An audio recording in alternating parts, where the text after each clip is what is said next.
Isang mapagpalang araw po sa ating lahat. Ako po si Jonella Bianca de Aquila at ito po ang aking Day 198 devotion para sa ating 365 daily devotion na pinangungutan ano ang kahalagahan ng kasama natin ang Diyos. At ang topic natin ngayon ay omnipresence. Sabi po dito yung concept na omnipresence is the doctrine that God is present everywhere at all times with His whole being. He does not have size, boundaries, or spatial limitations like creatures do. This means that God is not partly here and partly there. He is fully present in all places, all the time, yet His presence is not always the same. He dwells in judgment, in hell, in sustaining power over creation, and in covenantal intimacy with His people. Though we cannot always perceive Him, He is never absent.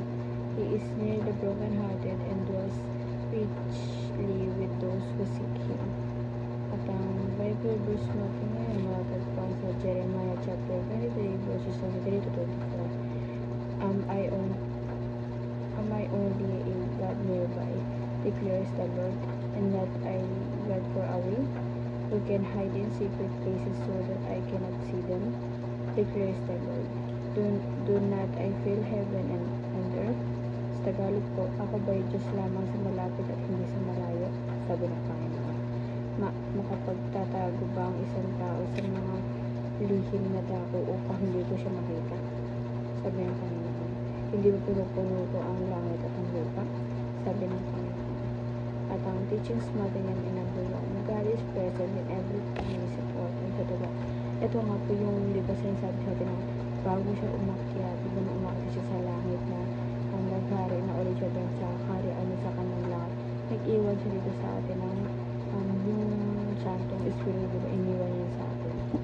Isa rin kasi yun sa dahilan kung bakit palagi natin kasama ang ating Panginoon kasi yun yung iniwan niyang presensya na para sa atin, di ba? Kahit naman siya sa langit, may gumagabay pa rin sa atin. At tawag dito, may kasama pa rin tayo palagi.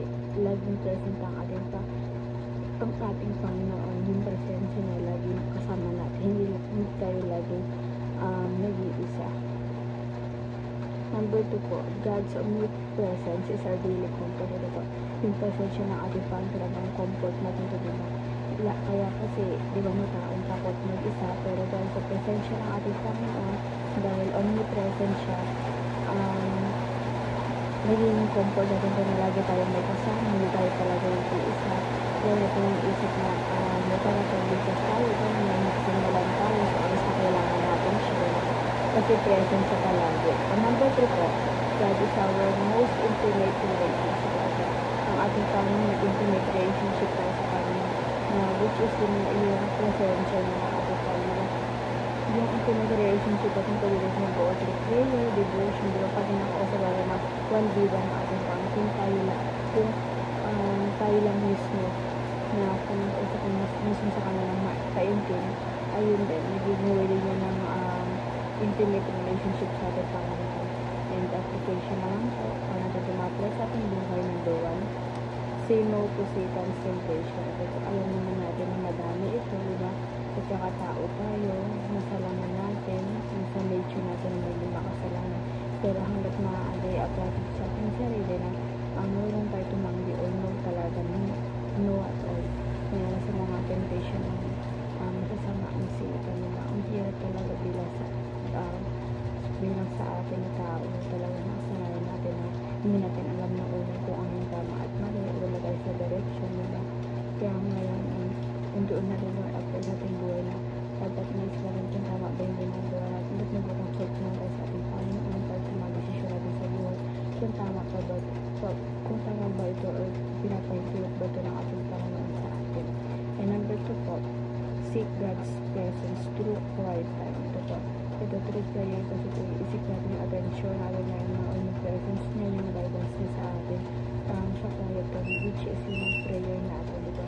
Kung nasa isang karo tayo, pagkahimig, diba? Doon masarap mag-alay sa ating Panginoon, masarap lumuhod, masarap magdasal, masarap siya kausapin. And lastly po, show your faith by being fearless. Ito po, para daw isang way din to para napakita natin sa ating Panginoon na napakita natin sa ating Panginoon na talagang yung pananampalataya natin sa aming buhay. Talagang wala tayong hinakatakutan dapat. Pinapakita natin sa Kanya na matapang tayo sa kasintapang niya.